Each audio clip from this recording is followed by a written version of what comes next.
하나님께서 오늘 우리에게 주시는 말씀은 마태복음 20장 20절로부터 28절까지 말씀입니다. 신약성경 마태복음 20장 20절에서 28절의 말씀 교독하도록 하겠습니다. 그때 세베대의 아들의 어머니가 그 아들들을 데리고 예수께 와서 절하며 무엇을 구하니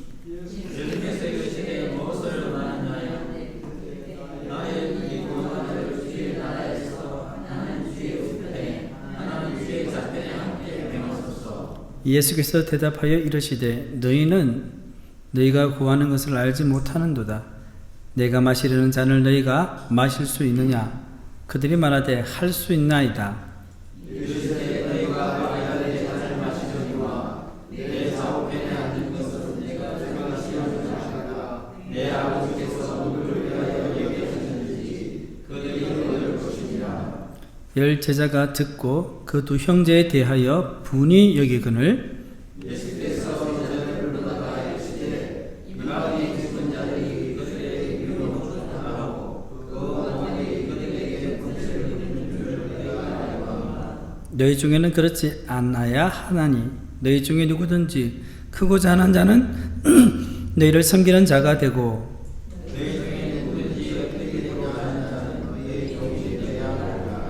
다 함께 읽겠습니다. 인자가 온 것은 섬김을 받으려 함이 아니라 도리어 섬기려 하고 자기 목숨을 많은 사람의 대속물로 주려 함이니라. 아멘. 할렐루야. 아멘. 네, 하나님의 은혜와 평화가 우리 성도님들 가운데 있기를 축복합니다. 아멘. 하루는 어떤 아주머니가 병원을 찾아 의사에게 하소연했습니다. 선생님, 저는 살이 너무 잘 쪄요. 문제예요. 살을 좀 빼는 방법을 좀 가르쳐 주십시오. 그렇게 하자 의사 선생님이 이 아주머니를 여러모로 진단했습니다. 그러면서 하시는 말씀이 아무래도 아주머니의 살을 빼는 데는 그저 식이요법이 제일 좋을 것 같습니다. 그럼 이제부터 제가 알려드리는 대로만 하십시오. 현미밥 한 그릇에 묽은 야채 국물을 만들어서 함께 드십시오. 그리고 거기에 곁들여서 과일 하나만 드시도록 하십시오. 그러면 틀림없이 살이 빠질 것입니다. 그러자 그 아주머니는 그 정도에 얼마든지 하겠다는 듯이 웃으시면서 고개를 끄덕였습니다. 그리고 무엇인가 궁금한 점이 있다는 듯이 의사 선생님에게 묻습니다. 그런데 선생님, 방금 선생님께서 하신 말씀이 제가 식전에 먹어야 합니까? 식후에 먹어야 하는 것입니까? 식이요법이 무엇인지 이해를 못한 아주머니가 의사가 한 말을 약 처방으로 생각했던 것입니다. 여러분, 동상이몽이죠. 의사는 식이요법을 말하는 것인데 환자는 약 처방을 생각했으니 말입니다. 의사와 환자가 같은 것을 보고 다르게 생각한 것입니다. 오늘 본문 말씀을 보면 예수님과 예수님의 제자들이 동상이몽 가운데 있음을 발견하게 됩니다. 오늘 본문의 배경을 좀 살펴보면 좋은데요. 본문의 앞선 구절 마태복음 20장 17절에서 19절 말씀을 먼저 한번 읽어보도록 하겠습니다. 시작. 예수께서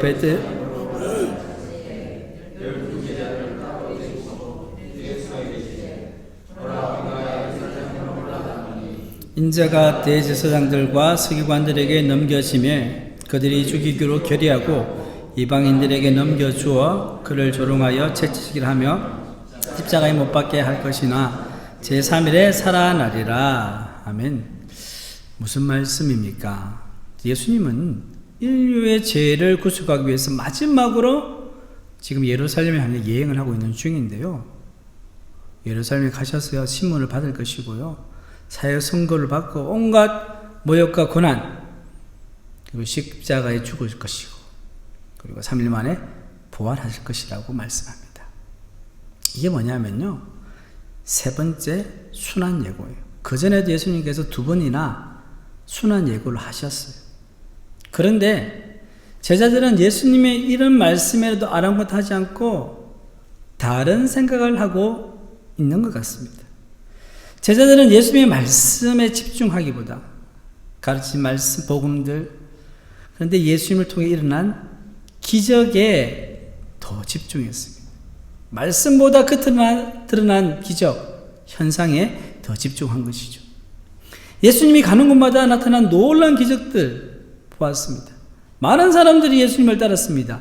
한마디로 인기가 폭발했어요. 병자를 치유하시고 죽은 자를 살리시고요.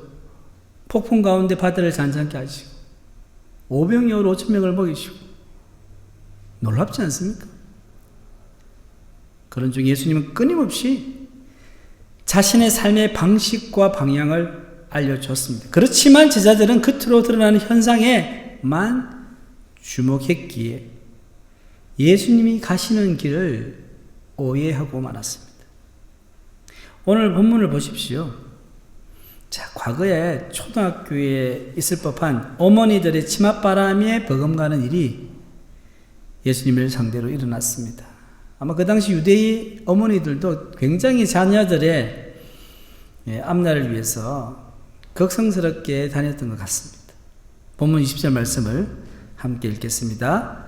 그때에 제베데의 아들의 어머니가 그 아들들을 데리고 예수께 와서 절하며 무엇을 구하니? 자, 여기서 세베데의 아들의 어머니가 나옵니다. 누구입니까? 성경은 살로메라고 합니다. 살로메. 근데 그녀는요, 복음서를 이렇게 살펴보면 늘 예수님 곁에서 사역을 돕고 헌신한 여인들 중에 하나였습니다. 예수님이 사역하실 때 제자들만 따라다니는 것이 아니라 여러 여인들이 옆에서 돌봤어요. 예수님을. 그리고 세베대의 아들들은 누구입니까? 야고보와 요한입니다. 야고보와 요한. 이들은 12 제자들 중에서도 예수님의 신을 받는 12 안에 3명, 이너스쿨이죠. 그 안에 든 사람들이었어요. 베드로, 그리고 요한, 야고보. 예수님께서는 간간히 다른 제자들을 뒤로하고요, 이 3명만 딱 불러서는요, 어디 가기도 했어요. 대표적으로 변화산상에 갔어요. 놀라운 기적을 봤죠. 자, 웬만하면 살로메 혼자 조용히 예수님께 가서 청탁을 해도 되는데요. 아니, 2 아들을 데리고 간 거예요. 뭐가 그렇게 불안하고 조급했는지 2 아들을 데리고 와서는 딱 이야기를 합니다. 본문 21절 말씀 읽겠습니다. 나의 이 2 아들을 주의 나라에서 하나는 주의 우편에 하나는 주의 좌편에 앉게 명하소서. 자, 살로메와 그녀의 2 아들은요, 예수님이 예루살렘 올라가시면서 백성들의 추대로 유대의 왕이 될 것이라 믿었습니다. 동상이몽이죠, 그죠? 분명히 앞에서 내가 죽으러 간다 했는데 왕이 된다고 또 생각하고 있는 거예요. 아, 예수님 겸손한 말이겠지. 이런 상황에서 어떻게 죽어? 믿지 않았죠. 그래서 그녀는 왕의 신하 중 가장 높은 자리인 영의정과 장의정 자리를 약속해 달라고 요청한 것입니다. 베드로가 예수님의 수제자이기에 베드로보다 선수를 치어서 더 높은 자리를 미리 예약을 해주는 속셈이었습니다. 예수님은 살로메가 한 청탁의 속셈을 간파하시고 뭐라고 대답하십니까? 본문 22절 말씀 읽겠습니다. 예수께서 대답하여 이르시되 너희는 너희가 구하는 것을 알지 못하는도다. 내가 마시는 잔을 너희가 마실 수 있느냐? 그들이 말하되 할 수 있나이다. 자, 이 말씀 속에 담긴 예수님의 마음은 이것입니다. 너희가 나를 오해했구나. 나는 너희가 믿고 있는 것처럼 유대인 왕이 되려고 예루살렘에 가는 것이 아니라 너희를 위해서 죽으러 간다 말씀하셨습니다. 본문 22절 하반절에서 예수님께서는 자신을 오해하고 있는 그들에게 이런 질문을 합니다. 내가 마시려는 잔을 너희가 마실 수 있느냐? 예수님이 마시는 잔이 뭡니까? 고난의 잔입니다. 고난의 잔. 그런데 그들은 자신 있게 할 수 있습니다. 그들은 예수님이 마시는 잔이 어떤 것인지 정확하게 알지도 못하면서 영의정과 장의정만 자리만 준다면 뭐든지 하겠다는 그런 태세였습니다. 옆에 함께 있던 제자들은 이 살로메와 두 아들 야고보와 요한이 예수님께 청탁하는 말을 들었겠죠. 그죠? 소곤소곤 했는지는 잘 모르겠지만 듣고는 어떤 반응을 보입니까? 분노했습니다. 분노. 여러분, 우리가 보기에 분노할 만하죠. 그죠?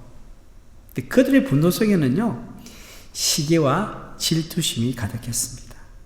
자신들은 제쳐놓고 높은 자리를 먼저 차지하려 했던 그 두 제자가 미웠습니다. 그런데 사실 나머지 10제자도 똑같이 높은 자리에 오르고 싶은 욕심이 있었던 것입니다.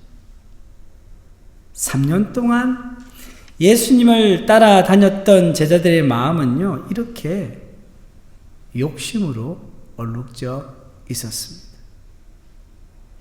과연 그들이 처음부터 그랬을까요? 예수님은 암울한 시대에 태어나 희망 없이 살아가는 제자들을 찾아오셨습니다. 로마 제국의 억압을 받고 있는 백성들 아니었습니까? 처음 예수님과의 만남은 제자들에게 어두운 세상을 살아갈 소망의 빛이었습니다. 그렇게 시작했던 예수님과의 동행이 왜 이렇게 권력 투쟁의 상황으로 내몰리게 되었습니까? 설교 초두에서 말씀드렸듯이 이들은 예수님의 말씀과 삶에 집중하기보다 예수님으로부터 말미암아 일어난 이 초자연적인 현상들, 기적들, 능력에 집중한 것입니다. 겉으로 드러난 것들. 사람들이 예수님을 환호하고 예수님을 따라다니고 그들은 예수님이 인류의 구원자로 오신 것을 잊어버렸습니다. 단지 자신들만을 위한 구원자요, 자신들의 안위와 번영을 책임져 주시는 자로만 여기게 되었습니다. 사랑하는 성도 여러분, 저와 여러분은 얼마나 오랫동안 신앙생활을 하고 계십니까? 모태신앙도 계실 것이고 중도신앙도 계실 것입니다. 그 기간 동안 일관성 있게 계속 예수님의 참 제자로 살아가고 있습니까? 처음에는 예수님만으로 충분했습니다. 그래서 예수님께만 집중했습니다. 그런데 언제부터인가 예수님이 아닌 예수님에 관해서 예수님께서 주시는 것에 더 관심을 가지기 시작합니다. 예수님이 주시는 은혜와 복에 더 관심을 가집니다. 예수님이 나의 개인 신주단체처럼 여깁니다. 나에게, 내 가정에, 내 직장에, 사업장에 관심 가지시는 예수님을 머릿속에 떠올립니다. 예수님이 그냥 나한테만 다 사랑 다 부어주시고 복 다 내려주시면 좋겠다라는 생각을 하게 됩니다. 그렇기 때문에 예수님이 정말 무엇을 원하시는지에 대해서는 관심이 점점 줄어드는 거예요. 예수님의 십자가와 고난은 점점 자신에게 불편한 것으로 여겨집니다. 드러내놓고 불편하다, 힘들다 말은 못하지만 그냥 마음이 불편하고 하기 싫은 거예요. 십자가와 고난은 특별한 누군가 감당할 몫이지 나는 아니다 라는 생각들이 자꾸 듭니다. 제자의 길을 걷는다고 말하지만 힘들고 어려운 길은 피하려고 합니다. 혹시 우리 안에 이런 모습은 있지 않습니까? 자신의 모습을 돌아봤으면 좋겠습니다. 만약에 우리 안에 이런 모습이 있다면요, 우리는 3년 동안 예수님을 따라다녔지만 이기심과 권력욕에 사로잡힌 제자들과 사실 다를 바 없습니다. 우리는 오히려 더 오랫동안 예수님을 믿는다고 하면서 그분만을 따랐지만 참 제자의 길에서 너무나도 멀리 떨어져 있는지 모릅니다. 예수님께서는 이런 한심한 제자들을 책망하지 않으시고 다시 반복해서 참된 제자의 길이 무엇인지를 가르쳐 주십니다. 이런 것을 보면 예수님께서 우리에 대해 얼마나 인내를 갖고 계신지를 알 수 있습니다. 본문 25절의 말씀을 우리 함께 읽겠습니다. 예수께서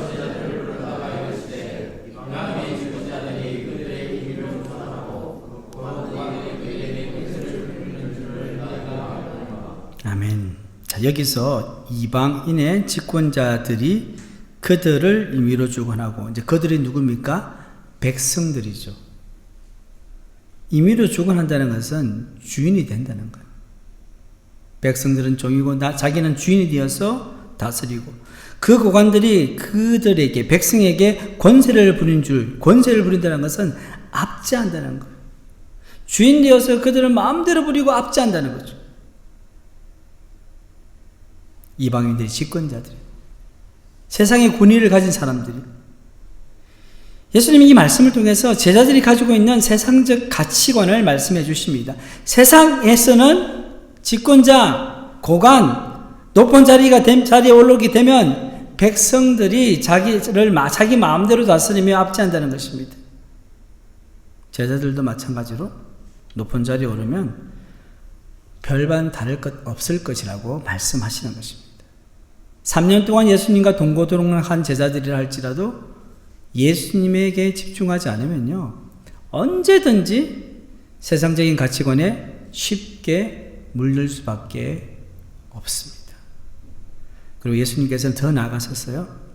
진정 하나님으로부터 높은 자리를 받기를 원하는 원리에 대해서, 받으려면 어떻게 해야 되는지 원리에 대해서 가르쳐 주십니다. 본문 26절의 말씀입니다. 함께 읽겠습니다. 너희 중에는 그렇지 않아야 하냐니 너희 중에 누구든지 크고자 하는 자는 너희를 섬기는 자가 되고. 자, 여기서 너희 중에는 그렇지 않아야 하나니라고 했습니다. 이는요, 세상적 가치관을 가지지 말아야 한다는 말씀입니다. 세상적 가치관은요, 세상적 삶의 방식을 낳습니다. 그렇기에 세상적인 삶의 방식을 거부하고 하나님 나라 가치관과 삶의 방식을 추구하라는 말씀입니다. 그래서 본문 26절 하반절에 보시면 너희 중에 누구든지 크고자 하는 자는, 이 크고자 하는 영어로 great, 큰 위단, 그렇게 하고자 하는 자는 너희는 뭐라고요? 섬기는 자가 되라. 시중드는 자가 되라. 그런 말씀입니다. 본문 27절을 말씀 보시면 너희 중에 누구든지 으뜸이 되고자 하는 자는, 어떤 뭡니까? 첫 번째죠. first, number one, 최고예요. 최고가 되고자 하는 자는 너희의 종이 되어야 하리라. 영어로 하면 slave죠. 노예가 되어야 돼. 오늘 말씀의 제목이 으뜸이 되고자 하느냐입니다. 이 질문은 오늘 이 시간 예수님께서 우리 각 사람에게 하시는 질문입니다. 너희가 어뜸이 되고자 하느냐? 최고가 되고자 하느냐? 높은 자리에 오르기를 원하느냐? 이 질문 속에 담겨진 뜻은 진정 어뜸이 된다는 것이 무엇인지 아느냐? 이 말씀입니다. 예수님께서는 이 질문을 통해서 이 세상에서 크고 어뜸이 되려 하지 말고 하나님 나라에서 어뜸이 되라고 말씀하십니다. 오늘날 성도들은 하늘의 생각과 땅의 생각 사이에 갈등하면서요, 이 세상을 살아가고 있습니다. 하늘의 생각이 뭡니까? 하나님 나라 가치 아닙니까? 우리 하나님의 말씀을 들으니까 하나님의 뜻이 무엇인지 알아가고 있거든요. 그런데 세상 속에 살아가다 보니까 세상의 가치가 우리 가운데 또 들어오는 거예요. 그러니까 서로 충돌하고 갈등을 빚습니다. 매일 이런 일이 우리 가운데 일어나고 있습니다. 크고자 하는 자는 섬기는 자가 되라. 어뜸이 되고자 하는 자는 종이 되어라. 과연 이 말씀이 세상에서 통합니까? 처음에는 전혀 통하지 않습니다. 왜냐하면 이런 경우를 전혀 보지 못했기 때문에 그렇습니다. 그런데 예수님께서 그 본을 먼저 보여주셨습니다. 빌립보서 2장 5절에서 11절 말씀 보시면요, 그는 근본 하나님의 본체시나 어떻게 하셨어요? 오히려 자기를 비워 종의 형체를 가지사 자기를 낮추시고 죽기까지 복종하셨으니 곧 십자가에 죽으심이라. 하나님의 그를 지극히 높여 모든 무릎을 예수 이름에 꿇게 하시고 모든 입으로 예수 그리스도를 주라 신하여라고 말씀합니다.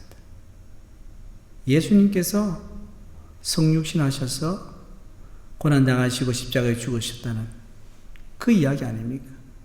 그렇게 사셔서 부활하시고 높은 자리에 오르셨거든요. 사랑하는 성도 여러분, 하늘에 속한 자는 이 세상에서 종이 되려고 합니다. 자신의 피를 흘려 다른 사람을 구원하고 하나님 보좌 우편에 앉아 계신 예수님, 그분은 낮고 낮은 곳으로 내려가셨습니다. 이것이 예수님이 추구하신 삶의 방향입니다. 마태복음 18장 1절의 4절 말씀을 우리 함께 읽겠습니다. 그때에 제자들이 예수께 나와 이르되 천국에서는 누가 크니이까? 예수께서 한 어린아이를 불러 그들의 가운데 세우시고 이르시되 진실로 너희에게 이르노니 너희가 돌이켜 어린아이들과 같이 되지 아니하면 결단코 천국에 들어가지 못하리라. 그러므로 누구든지 이 어린아이 같이 자기를 낮추는 사람이 천국에서 큰 자니라. 아멘. 자, 자기를 낮추는 사람이 천국에서 큰 자라는 거죠. 반면에 땅에 속한 자는요, 자기가 왕이 되고 주인이 되려고 합니다. 이건 전형적으로 하나님을 믿지 않는 사람들의 가치죠. 잘한 사람이 어떻게 되든지 상관하지 않고요, 자신만 잘 되면 됩니다. 그저 더 높은 곳으로 인생의 방향을 잡습니다. 주님이 가신 길보다는 내가 편하고 잘 되는 쪽으로 택하려고 합니다. 우리가 예수님을 믿지만 세상의 가치가 내 가운데 자꾸 들어오게 되면 우리는 자꾸 낮은 곳이 아니라 높은 곳을 바라보게 되어 있는 거죠. 성도 여러분, 여러분은 어디에 속한 자입니까? 우리는 이미 하늘에 속한 자인데 땅을 보고 땅의 것을 생각하려고 하지 않습니까? 예수님을 3년 동안 따라다녀서 예수님께 집중하지 않으면 결국 실패할 수밖에 없듯이 우리도 마찬가지입니다. 세상에서의 높은 자리, 편안한 자리, 즐거움을 주는 자리, 그런 자리가 아니라 비록 불편하고 힘들지라도 하나님께서 기뻐하시는 낮은 자리로 우리는 나아가야 합니다. 어떻게 하면 예수님께 집중하고 하늘에 속한 것을 따라 살 수 있겠습니까? 어떻게 하면 좋을까? 말씀으로 양육받아야 합니다. 그리고 나가서 그 말씀대로 생활 속에서 실천해야 합니다. 이걸 뭐라고 하냐면 신앙훈련이라는 훈련. 신앙생활을 하지만 우리가 때로는 말씀으로 훈련을 받아야 된다는 거죠. 예수님 십자가 정신 그리고 하늘에 속한 가치는요, 지식으로 안다고 사라지는 것이 아닙니다. 내 삶 속에 배운 말씀을 삶 속에서 하나씩 실천해 보아야 합니다. 그 말씀을 실천하고 순종하다 보면 실패도 합니다. 시행착오도 합니다. 그런 경험을 가지는 거죠. 그런 과정이 훈련인데 이런 훈련 과정을 통해서 말씀이 내 안에 체화되는 것을 경험하게 됩니다.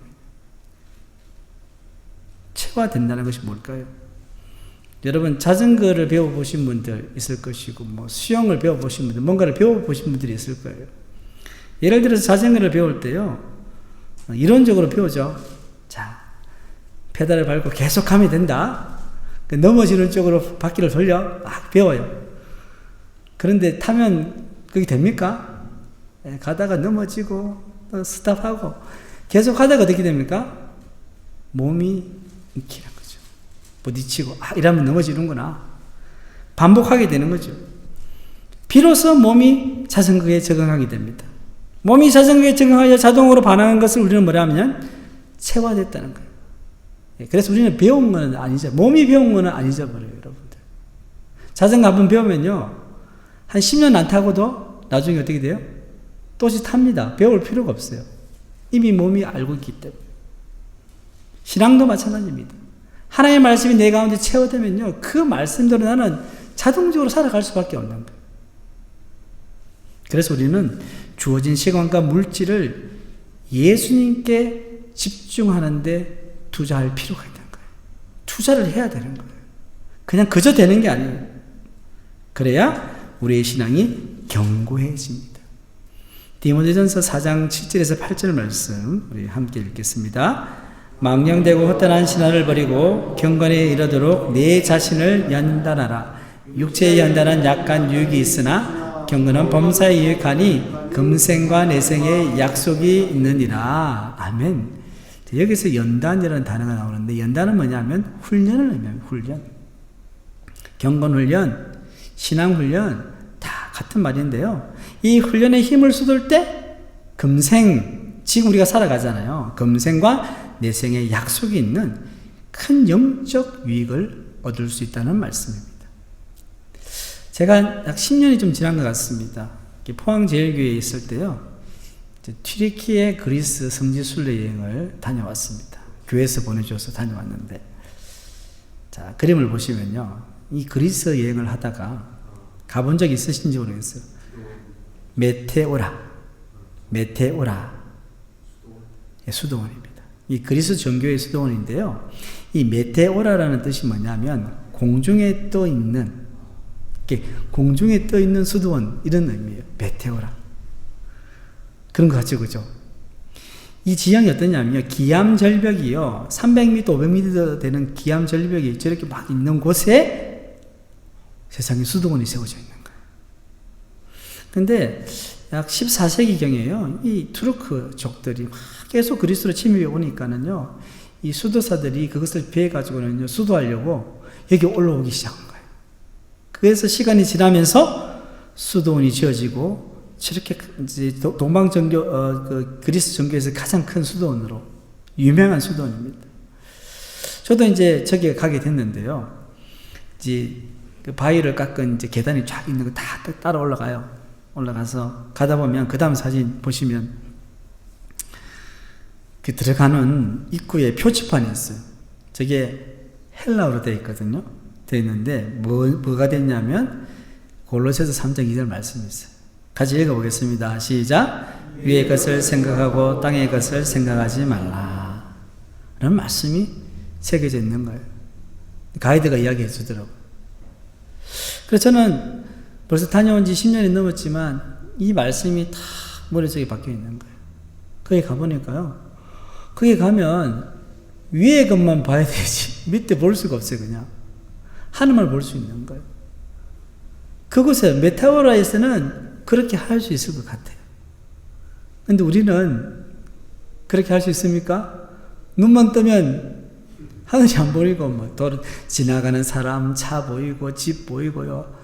우리 교회도 둘러보면 뭐, 아파트가 쫙 올라가 있고. 그럼 뭐가 생각납니까? 아파트, 차. 물질적인 것만 계속 보잖아요. 그죠? 그러니까 우리 마음이 거기서 현혹이 되고요. 흔들리게 되는 거죠. 그런데 이 말씀을 제가 보면서, 이 말씀은 어떤 말씀일까? 우리가 정말로 수도사가 아니고 우리는 일상을 살아가는 사람으로서 어떻게 해야 위의 것을 생각하고 땅의 것을 생각하지 않을 수 있을까? 이 말씀은 예수님께 집중하며 살아가는 말씀입니다.